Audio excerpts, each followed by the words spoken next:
Ada yang aneh, Om ini sering dipakai oleh provinsi lain kan? Oh iya. Sumatera Barat enggak? Tidak. Cik, 2, 3, dah mulai no. Sanak baso balik jo yuang tabuzer di pot bungo. Ariko yuang tagia samo salam kenal kabagi nalo kenal, tapi yang gue yakin Sumatera Barat lah kenal dengan beliau. Omi, lebih akrab dipanggil Omi, tapi yang aneh ada orang nggak tahu siapa yang Tom Ibnur. Ikonya yang Tom Ibnur. Salam. Saya Tom Ibnur. Mantap.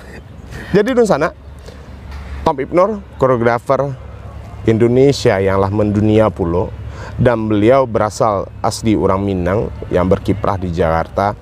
Banyak hal yang bisa kita gali dari beliau, dan ternyata beliau dulu adalah bukan orang seni yang berkecimpung khusus dengan seni. Awak akan gali je beliau kenapa beliau bisa turun ke dunia seni. Omi, Ya. dapat kabar Omi pernah kerajo di Semen Padang sebagai dulu.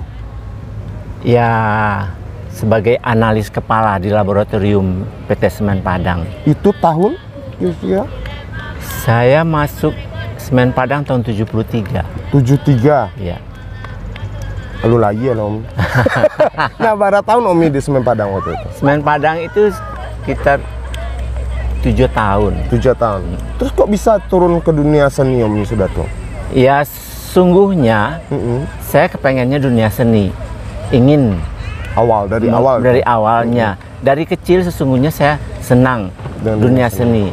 Apakah itu menyanyi, apakah menari, atau segala macam yang dilakukan untuk seni gitu loh. Sampai jo membuat memasak bagai menjahit segala Luar biasa. macam. Alun cukur rambut segala macamnya. Bisa, pokoknya berhubungan dengan seni. Berseni. Karena apa? Karena kalau dulu itu dari emak saya gitu. Emak saya mengatakan bahwasanya kalau kamu pergi merantau, ada 3 hal dan harus dipelajari. Yang pertama, bisa memasak. Iya. Kedua, bisa menjahit. Ketiga, bisa mencukur rambut. Berarti duit di sana mah di daerah. Bisa di situ. Jadi kama saya pai kok ke Jakarta, kok ke Medan, ke macam-macamnya, ambil profesi itu pasti akan jalan. Iya. Akan jalan. Nah, tahun baru mulai fokus dengan dunia tari. Jadi beliau seorang koreografer dun sana, dan karya-karya beliau mungkin beliau sendiri nggak tahu mah tuang ibarat itu. Kapan beliau mulai Omi terjun dalam dunia tari? Saya mulai menari itu umur 5 tahun. Oh, dari umur 5 tahun lah nari. Iya, udah menari. Menari ketika itu kan tari Melayu. Tari Melayu karena dari Bung Karno kan dulu ada tari Melayu. Iya. Jadi apakah Serampang 12, semacam itu, Mainang Pulau Kampai, dan kami belajar itu untuk festival di Medan. Nah, di Medan itu setiap tahun ada festival tari Serampang 12 atau tari Melayu. Dan disitulah mulai. Di situ saya mulai dan benar-benar itu diajarin dari mulai SD. Yang ngajar saya tahu nggak siapa? Darwis Loyang. Jadi Omi murid Pak Darwis Loyang? Ya.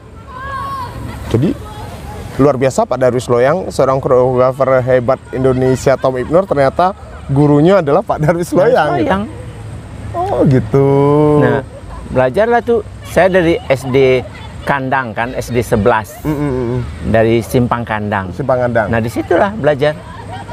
Nah, kok bisa Omi kemudian merantau ke Jakarta, bahkan jadi dosen IKJ gitu? Nah, kalau merantau ke Jakarta ini memang Om,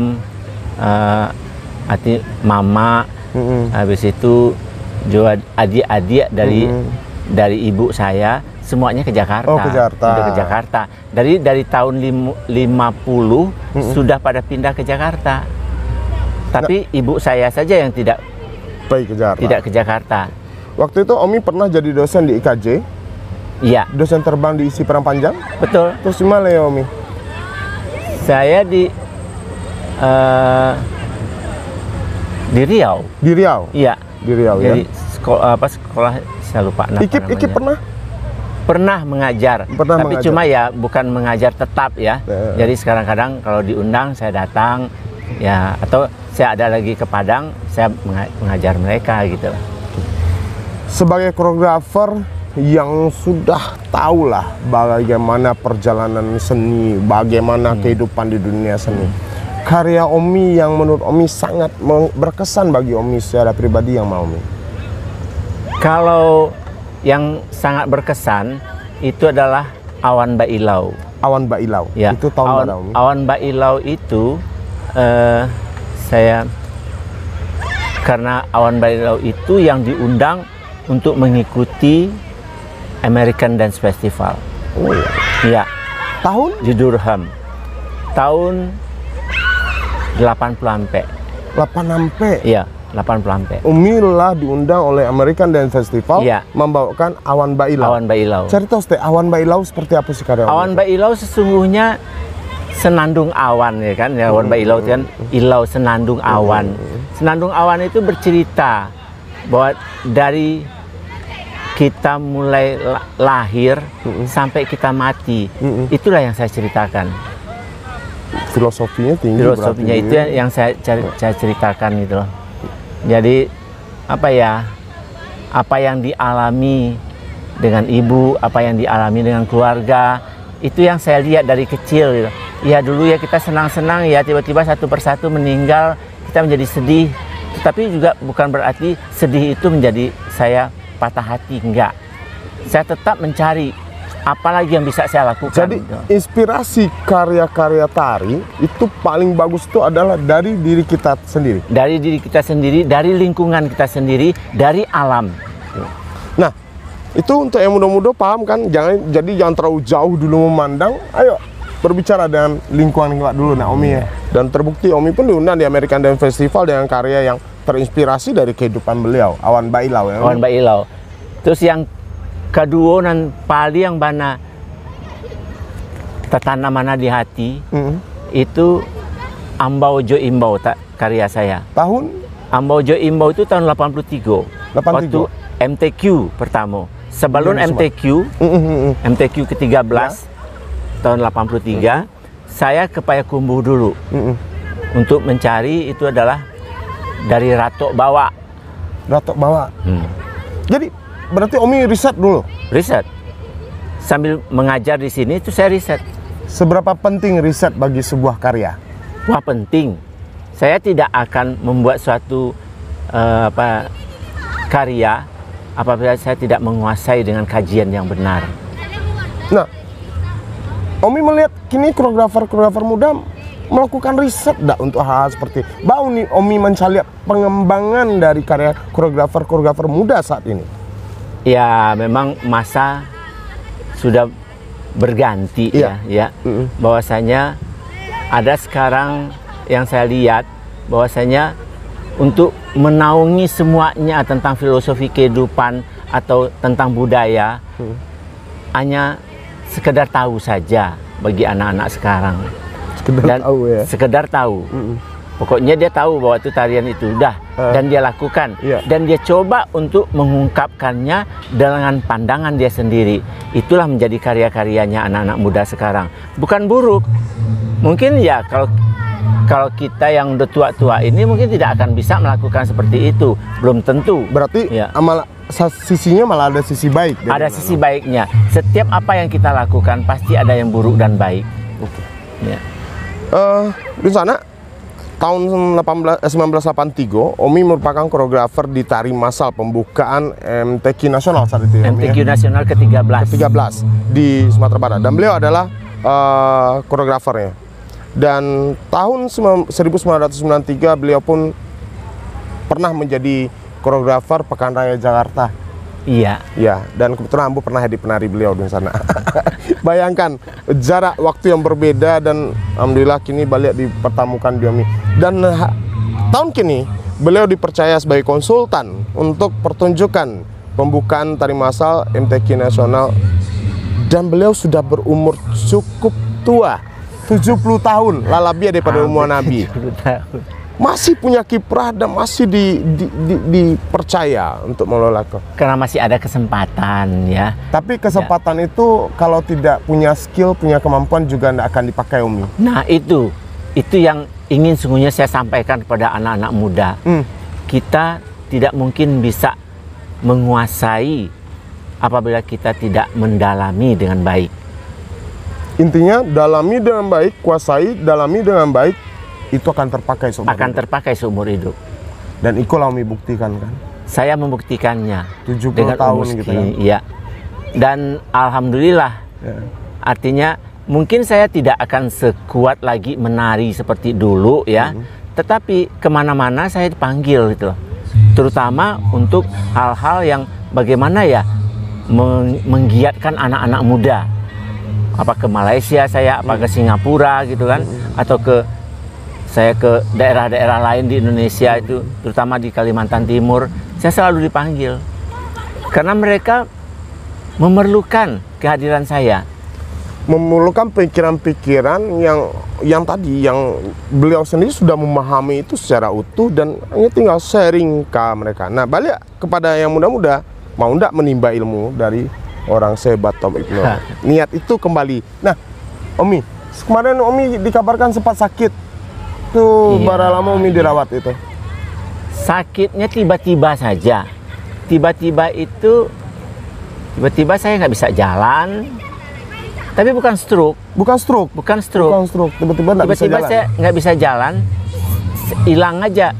Kayak hilang pangana saja ya. Hilang pangana. Nah, dibawalah ke rumah sakit. Seminggu di situ.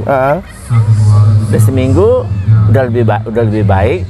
Terus disarankan oleh dokter supaya saya pindah ke rumah sakit otak. Kenapa? Ada kaitan dengan saraf, otak, atau gimana? Ya ternyata yang stroke itu yang kita lihat adalah setelah saya ngobrol dengan dokter, stroke itu yang kita lihat orang-orang tua yang nggak bisa jalan, segala macamnya. Tetapi bahwa stroke itu juga ada dengan otak saja. Otak kita lumpuh gitu loh. Nah, yang kena otak sebelah kiri saya. Terus apa efeknya kini Omi? Efeknya pelupo. Pelupo ya? Pelupo.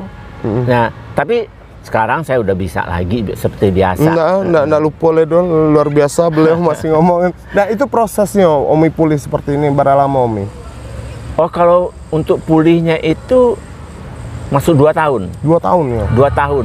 Itu memakan obat terus dan segala macam. Sekarang masih konsumsi obat? Masih terus. Sekarang hanya tinggal 1 lagi obat cuma. Oke. Bayangkan di usia 70 dan beliau sempat menderita sakit dan kinilah sembuh. Beliau masih beraktivitas setiap hari ke tempat proses latihan, mengamati, memberikan masukan. Ya namanya konsultan itu memberikan masukan dan ini cukup oke. Omi lihat pertunjukan, bicara tentang sedikit pertunjukan karya kolosal yang akan tampil kok. Omi mengamati karya kau seperti apa Omi? Ya sesungguhnya karya ini sesungguhnya kan mengangkat tentang masalah masalah Minangkabau juga sesungguhnya kan. Tetapi ya kita padu sekarang dengan sejarah-sejarah Islam. Sejarah Islam itu yang dipadu. Jadi sudah 3 tahun yang lalu kami udah menyusun ini. Oh, Omi terlibat dari 3 tahun yang lalu. Dari 3 tahun yang lalu. Dan untuk menyusun itu? Menyusun ini bersama-sama menyusun dengan almarhum Nazib Basir, Uni Eli juga segala macam itu dan teman-teman yang lain. Setelah selesai, makanya ini diundur terus kan? Diundur terus. Ya, saya kan juga punya tanggung jawab yang lain. Misalnya saya harus mengajar. Nah, makanya ketika akan dipilih ke sini dan itu harus cepat, maka bagaimana ya kalau saya tidak ikut serta secara teknis. Secara teknis mungkin perlu anak-anak muda. Karena apa? Saya punya niat sesungguhnya dari dulu bahwasanya mesti ada pengganti kita ini, ada yang muda-muda. Penerus kita mesti ada dan kita harus ikhlas memberikannya. Apalagi ya seperti sekarang ini kan semuanya juga anak-anak saya. Iya benar. Berarti Unitati pun anak-anak Omi. Iya gitu dari awal dia dikajikan sama saya gitu loh. Nah ini ikut suatu hal yang menarik. Beliau yang sangat luar biasa Dan boleh dikecen apa sih tadi masal yang nak dibuat sama beliau, dan tahun ini beliau serahkan kepada generasi muda karena beliau pikir itu harus diberi kesempatan bagi yang muda-muda untuk berkiprah lebih banyak, kan seperti itu. Jadi bukan masalah kesempatan juga, harus diberikan karena kita tidak akan mungkin akan terus. Ya, itu. Ide pemikiran yang luar biasa, dan mungkin Iko harus kita telurkan kepada generasi-generasi seniman tua di Sumatera Barat, Naomi. Naomi. Iya. Omi Mesti ikhlas. Iya, mesti ikhlas kuncinya. Iko lah disaran tapi memakai canuran belakang tuh nggak ikhlas gitu dan Omi. Bang Omi melihat hubungan seniman dengan institusi pemerintahan di Sumatera Barat hari ini. Ya kalau sampai hubungan itu saya tidak terlalu banyak ikut campur sesungguhnya, dan juga karena tidak ikut campur dan juga tidak banyak diajak, makanya saya nggak terlalu tahu gitu loh. Cuma ya dengan apa yang terjadi dengan sekarang ini sesungguhnya ya ada rasa, kalau kita katakan sedih juga nggak sedih karena kita tidak mau bersedih-sedih gitu ya, tetapi ya kami menjalankan saja. Kalau saya mengatakan bahwasanya sama juga saya berpikir ya kita jalankan aja, kita harus kembali kepada ikhlas tadi itu, dan ikhlas karena untuk negeri kita. Alhamdulillah. Ya, walaupun beliau mungkin tidak pernah diajaknya jalan, tapi ada yang aneh, Om ini sering dipakai oleh provinsi lain kan? Oh iya. Sumatera Barat enggak? Tidak terlalu banyak. Tidak terlalu banyak. Saya lebih banyak itu ke daerah timur ya, Kalimantan dan segala macam itu, sampai kepada Ambon dan segala macamnya. Ya semua MTQ itu saya megang. Oh iya. Yang di Ambon itu kan seleksi tilawatil Quran kan, ya STQ ya, STQ. Saya megang. Di Kalimantan Timur juga saya megang. Terakhir Omi berkarya tahun umur berapa? Terakhir yang murni Omi turun secara teknis. Yang kemarin itu yang Padusi itu. Padusi? Iya. Oh itu ya. Berarti lo masih sebelum sakit ya Omi? Sebelum sakit ya Omi ya. Nah, ada rencana untuk balik berkarya Omi setelah sakit? Akan. Oh? Baru semalam saya mengatakan ya pada teman-teman, saya ingin mengangkat Padusi yang kedua. Saya melihat bahwasanya Padusi yang pertama kan lebih banyak seperti terjajah oleh laki-laki, ya. Sekarang saya mengangkat bagaimana kiprahnya perempuan Minangkabau di Indonesia, inilah perempuan lah itu, bahwasanya tidak bisa disamakan juga dengan laki-laki, tapi dia harus bisa punya kedudukan yang sama. Rencana kapan? Rencananya ya setelah COVID inilah selesai. Saya lagi menulis. Oh jadi Omi juga sering ketika apa Omi nulis gitu? Setiap membuat karya saya nulis. Oh gitu. Saya nulis. Jadi sangat penting bagi namun muda bahwa ide jangan hanya ditumpuk di pikiran, tuangkan dalam tulisan, karena awak tidak sempurna untuk mengingat itu. Dan luar biasanya Hariko Ambo Basuo dalam usia 70 beliau masih berpikir untuk berkarya. Kenapa yang muda-muda maleh dan alasan tidak ada piti, tidak ada uang produksi gitu kan, tidak ada panggung pertunjukan. Kalau ngomong piti dari dulu, tidak ada piti dong. Tapi kalau tidak ada piti, itu berarti berkarya. Berarti tidak bisa. Nggak bisa tarui. Nggak pernah. Ya kalau mengecek piti, ibu hati sesungguhnya. Ya. Tetapi nggak bisa. Apa tujuan awak adalah untuk negeri ini gitu. Oke. Apa harapan Omi terhadap seniman-seniman muda Sumatera Barat dan juga pemerintah di Sumatera Barat? Ya kalau seniman-seniman muda pastilah saya mempunyai harapan. Mari kita bangun Sumatera Barat, untuk Indonesia ya, dengan sesungguh-sungguhnya. Jangan hanya berkaryanya sekedar saja berkarya. Nah, dan tentu pemerintah perlu memperhatikan ini, perlu membantu, karena semuanya tentang masalah keuangan adalah yang yang memegang adalah pemerintah. Berarti, Kalau dengan seniman, apalah. Ya. pokoknya yang bisa sinergi harus dilakukan, dibangun dengan baik. harus dibangun dengan baik. Gitu. Oke. Adalah yang kami sampaikan. Entah pesan mungkin yang lain, ada lagi yang disampaikan. Sampaikan mesti awak membuat suatu pertemuan sesungguhnya. Nan tuo-tuo jo na mudo-mudo iko dalam suatu dialog. Agar tercipta lah. Agar tercipta, agar seperti tadi ada yang tahu dan nggak peduli aja. Begitu juga saya gitu loh. Oke. Ya saya tahu ya muda-muda, tapi saya nggak kenal bagaimana saya mau bilangin gitu loh. Oke. Saya mau menyampaikan apa, nanti dibilang saya seenaknya aja ngomong gitu loh. Jadi harus harus saling menenggang gitu loh. Ya, berarti Omi, seniman yang luar biasa kok masih berharap ada sebuah kumpulan menyatukan kembali persepsi seniman-seniman di Sumatera Barat, baik yang tua maupun yang muda, dan sama-sama beriringan berjalan. Nah, Omi, demi kemajuan bersama, demi kemajuan bersama. Sumatera. Sumatera Barat. Oke, Dun Sana, suatu hal yang beruntung Yuan Tagia Baswojo Omi, Tom Ibnur, koreografer hebat Sumatera Barat yang berkiprah di tingkat nasional dan sudah diakui secara dunia. Terima kasih yang banyak Omi, sehat-sehat Taruy. Makasih juga. Oke, lalu sana, Basuh balik zona lain. Cik 2 3 lah habis anak lah no lah habis